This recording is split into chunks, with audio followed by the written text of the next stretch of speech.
Built in 1886 by Daniel Baird Wesson, the wealthy gun manufacturer of Smith & Wesson fame, the White Cliffs is an excellent example of the elegant summer cottages built in the late Victorian period by the rich barons of industry. More common in resort areas like Newport, Rhode Island, we are fortunate in Northborough to have such a landmark so close at hand to study.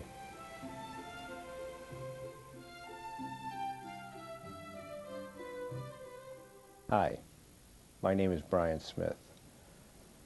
As a resident of Northborough for about 22 years, and as a member of the Historical Society, and as a neighbor of the White Cliffs, I can go out my back door in the morning and see the building through the trees. I've always been interested in that estate, and I've tried to imagine what it was like back when it was built. And so I've done some research, taken some footage of the grounds as they appear today, and I'd like to share that with you. Now, the estate was built by Daniel Baird Wesson and his wife Cynthia in 1886, and it may have been actually built on land originally owned by Cynthia and added to by purchases by Daniel. And it turned out to be about 100 acres in full flourish, a very large estate.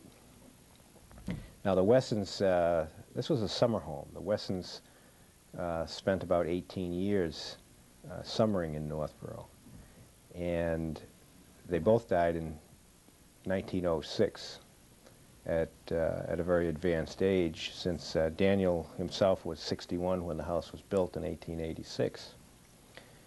The house was reported to cost in excess of $300,000. It was built using imported labor, much of it from Italy, very fine craftsmen, and by 1887 the town report mentions that in addition to the main house there were many outbuildings built, such as a greenhouse, a barn, shops, additional houses, a reservoir constructed, and a pumping station built. This presentation will do a number of things. We'll look at some old maps and pictures and discuss them. We'll tour the grounds as they appear today. We'll discuss the elaborate water system, which I find very interesting. And finally, we'll tour the interior of the house and maybe try to track down some of those stories. Here we have a map of the Wesson property about 1900. Bordered on the lower part of the screen by Main Street, Route 20. It ran down to the Aspet River, which appears at the upper part of the screen. On either side you can see very straight lines which represent the massive stone walls on either side of the property. It's a very intricate network of paths and roadways. On the left, the path goes over a kidney-shaped pond, which is the pond that had the fountain in it, and then down the hill to another pond. Right in front of the house you see a blue dot, which I believe represents the very large and ornate fountain that stood there for many years. The path on the right-hand side, going down towards Route 20, continues on across the road, which of course was not a busy highway at that time, into the maintenance and utility area, where we have a couple of large barns that are marked by the X's. We have the superintendent's residence that you see to the left of the screen on Maple Street, and we have another residence that you see on the lower left of the screen, also on Maple Street. There are also two houses close to Route 20. One of those houses still stands, and I might say the superintendent's residence and the other house on Maple Street are also still standing. The pink building that you see in the upper left corner of the screen was the greenhouse, a very large and ornate building where plants and shrubs for the estate were tended. That location currently is where the Chinese restaurant is.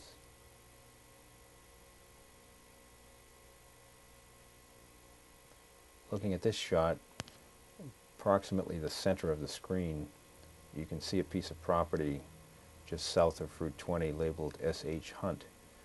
This is the house that I believe Cynthia Wesson's mother lived in. So you can see they were quite close, in quite close proximity. Here is a picture of the White Cliffs taken shortly after it was built. You can see the vegetation is not very mature. Now this view is from the southeastern corner of the house, and over towards the right you can see the beginnings of a very large outcropping of ledge that is on that side of the house. The very ornate fountain is really one of the focal points of the early estate, and I wonder where it went. It'd be interesting to know if anybody knows where it went, but it appears that it's topped with a bird, large bird like a stork or perhaps a heron. And since there were many blue herons, or there are many blue herons today, I should say, flying up and down the Assabet River, perhaps there were then, and perhaps that's the reason for the motif. Here we have a close-up of that same picture showing the driveway edged with stone, and a walkway heading towards the house also appears to be made out of those small stones. This angle shows how little vegetation there really was in those days. Even at ground level there was quite a view, and you can see in the background the hills to the northwest. You probably had a good view of Mount Wachusett. Cliffs is really a marvelous example of late Victorian architecture, described by one author as consisting of highly irregular plans, discontinuous, asymmetrically massed forms, and the manipulation of surfaces with varied textures. Roofs were high and punctured by many variously shaped dormers, and we see all those features as we take a look through this close-up of the White Cliffs.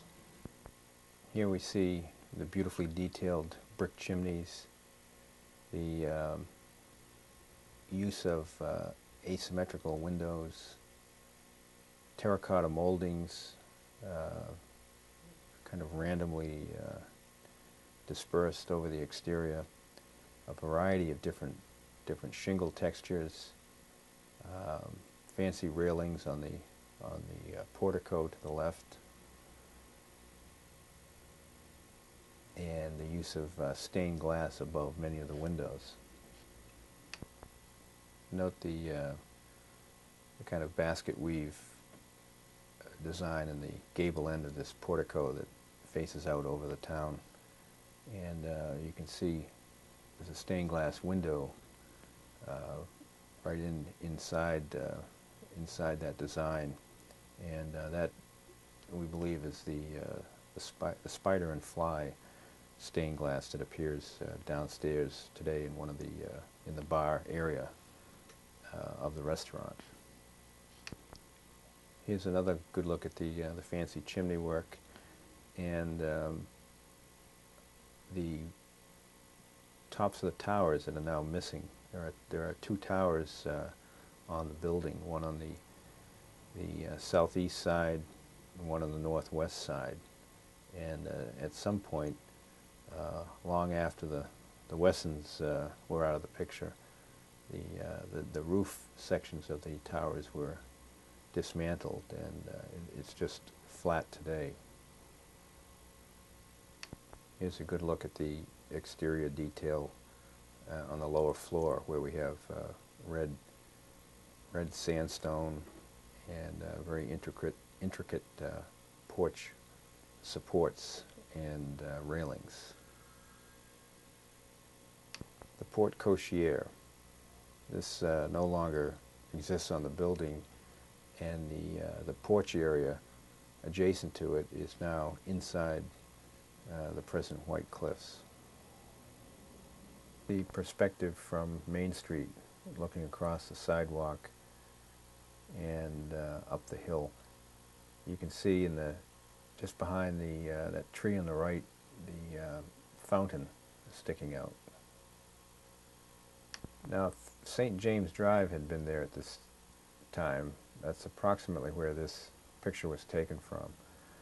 And you can see mostly open fields, this beautiful stone wall that runs from Main Street all the way down to the Aspet River. And just over the top of the stone wall, you can see the bridge that goes across the pond with the fountain. Speaking of the bridge, it's very interesting to note that the bridge was rebuilt at some point in time, and this is a look at the original bridge, which was very rustic in nature, with logs comprising the structure. It looks like with some of the bark perhaps still left on. You can see the fountain is spouting pretty well in this picture, and you also get a good look up the hill at the west side of the house, with and a good look at the circular porch that was around the left-hand tower. That porch is still there, and I think we'll see it a little later, but it's fully enclosed and inside the White Cliffs restaurant. In fact, that's where the bar area is right now. Here's the same view in later years. Note that the bridge is now built of smooth timber with what appears to be an iron railing in the same design of the original, but different materials. You also notice that there's a lot more vegetation. So this was some years after that the previous picture had been taken. Here's a look at the bridge from the other side of the pond, from the house side. And again, a lot of vegetation here, and the bridge is in its newer form. One last look at the pond and the bridge from a postcard entitled "Rustic Bridge, the Cliffs, Northborough, Mass." Now this is an interesting view of the house from the Route 20 side, in that it is one of the few pictures, perhaps the only picture that I've seen that has a human life in it. And in the foreground you'll see two maintenance men, and we'll get a little closer look at them. It appears that they have some kind of pruning tools or hose or some kind of grass clippers that they're pushing.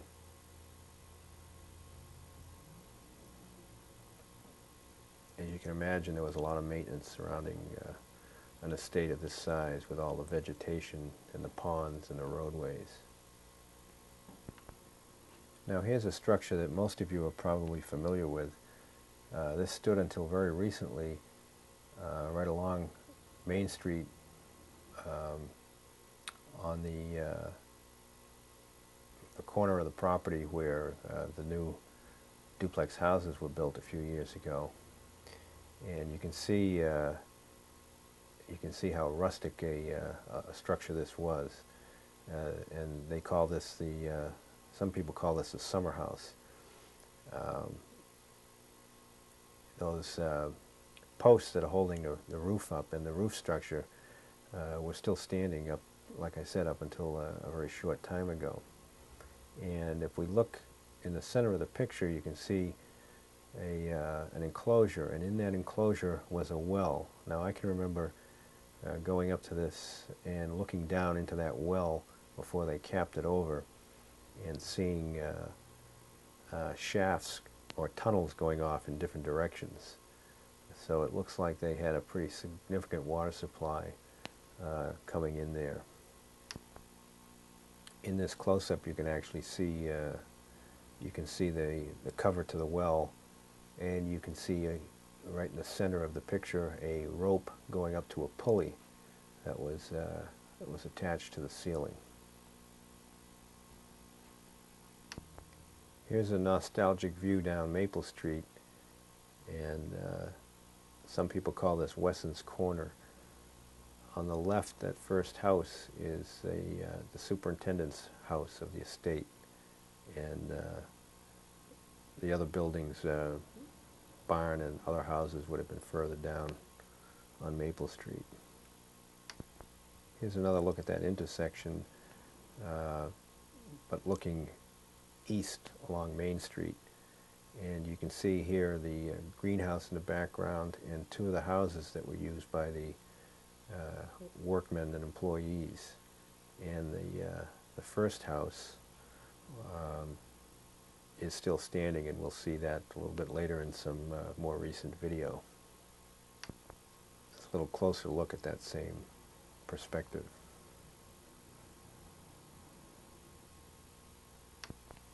And here's the greenhouse itself, a truly magnificent building. You can actually see through the glass, you can see some trees being grown inside the greenhouse. I would suspect that this is a fairly early shot because there isn't much vegetation around the structure. Now this is where this went, or where it is, if it's still in existence, is somewhat of a mystery. We have some notes in the archives that indicate that it was moved to a nursery in Framingham called Little Tree Farms, but there's no date as to when it was moved. I've done some looking around and some asking around, but to no avail. So if anyone who's listening to this presentation knows its whereabouts, I'd sure like to know.